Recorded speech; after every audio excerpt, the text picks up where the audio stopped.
Hi everyone, you're welcome to the Trilinear Math. In today's video, the problem before us here is to find the derivative of cos inverse of x using the definition of derivative. Let's get into it. Use the definition of derivative to find dy dx of cos inverse of x. The first thing we need to do here is to make y to be equals to cos inverse of x. The domain of this function is from -1 to +1, as you may know, our y here takes value from minus pi over 2 to pi over 2, including minus pi over 2 and plus pi over 2. Okay, now what do we do to this? What can we do to this function? The first thing we need to do here is to express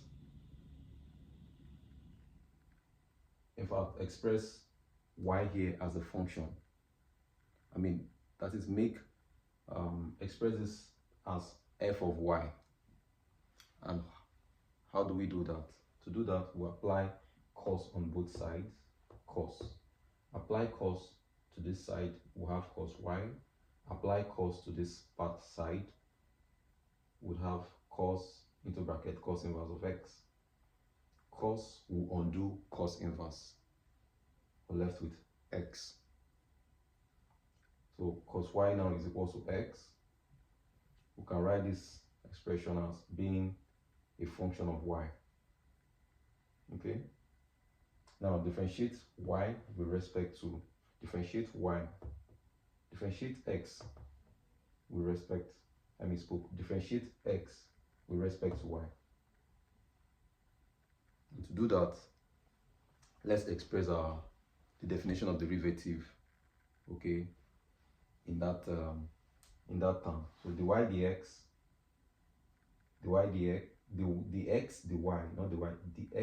differentiating x with respect to y now is defined as limit as change in x goes to 0, f into brackets y plus change in x minus f of y over change in y.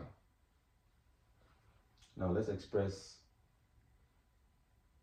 this value. Let's express this value. Let's express f into bracket y plus change in y for this, and that will be cos y plus change in y. That's what is here. Write down the limits as change in y goes to 0 minus this form f of y here, it's equal to cos y. Put that here. Also write the over change in y. What's the next thing to do? Look at this expression here. Express this. You recognize this identity. It's the cos double angle identity, and that's expressed as follows: cos y, cos change in y, minus sin y, sin change in y. All of this is the expression for it's equal to this. Now bring down the negative here. Also bring down the cos y. Write the change in y. Limit as change in y goes to 0. Also write that down. What do we do next? Observe what we have at the numerator here. We have cos y here, and we also have cos y here. Factor that out. When you factor that out, do the algebra and place cos change in y minus y over change in y. Okay? Cos y. When you factor cos y out here, we're left with cos change in y. We're left with 1 here. Okay?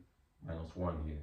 Over. Split the denominator. Split what we have here between this negative, between the term you have here and the term you have here, and that will be change in y. And this side would be, sin y, sin change in y over change in y. Okay, put this together, sin change in y over change in y. It becomes the identity. You see it as the identity you recognize. And applying limits to this as changing y goes to zero, that's equal to 1. It's an identity we have proved here. Applying limit as cos changing y goes to 1 over changing y, it's equal to 0. It's also an identity we've proved here. Now, the next thing, multiply this with 0, which is cos y times 0. That's 0. Bring down the minus, sine y times the limit of this, which is times sine y times 1. And all of this becomes 0. We're left with minus sine y. Now, what we have here is that dx dy is equal to minus sine y. But bear in mind that what we are asked to look for here is dy dx. Okay, the differentiation of y with respect to what? X. Now, to get that dy dx, what do we need to do to this? We take reciprocal of both sides, and now dx dy becomes dy dx.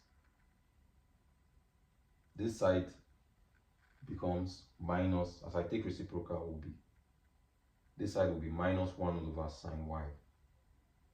Okay, now what do we do next? To express this y further, and keep in mind, for this differentiation to be valid, to be defined, okay, sine y can be equals to 0.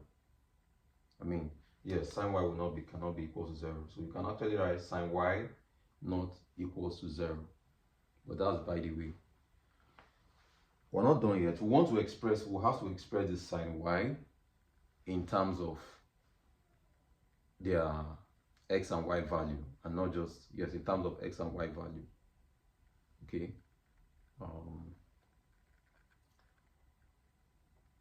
Think of this as being in polar coordinates, in poles. So we need to express the value in terms of Cartesian coordinates. Okay, say what the value of this sine y will be in terms of real, in real number. Okay. Now what we need to do now is, let's go back to this expression that we have here, cos x is equal to cos y. Think of this x equals to cos y as, I can actually put 1 here. Let's use Pythagoras theorem to express this further, to get what the sine y would be. Okay, so cos of this angle is equals to adjacent over hypotenuse. Let's represent that on the right angle triangle. So here is a y, here is the adjacent, this is the hypotenuse, which is cos y. Okay, now for us to find sine y, what we need is opposite over what? Hypotenuse. We don't know the opposite yet. Okay, but we can use Pythagoras theorem to, using these two information here, to get that the root of 1, to get this value here. Okay, so when we do that, we'll get this root of 1 minus x squared. Now, as sine y, it's expressed as the root of 1 minus x raised to power 2. Okay, over 1. It's the same thing as sine y is equal to this. Now what do? Substitute this expression into this position here. And then we'll have the y dx equals to minus 1 over root 1 minus x raised to power 2. Now, bear in mind that the denominator for this derivative, this function is differentiable, okay, everywhere except where x is not equal to 1. X can be equal to 1. And mind you that, being that we have x here is x raised to power 2, that implies that both plus 1 and minus 1 would give us, will make the denominator to be equal to what? 0. So to avoid those 2 points, okay, not including those 2 points, we'll say that absolute value of x is less than what? 1. Another way I can express this absolute value is less than 1 is to say that minus 1 is less than x and is less than 1. That's to say that minus 1, that x will take value from between minus 1 to 1, okay, not including minus 1 and 1, meaning not including those endpoints. That will be all for now. Thank you all for watching. If you find this video useful, please click on the like button, subscribe, and also share. I'll see you in the next one.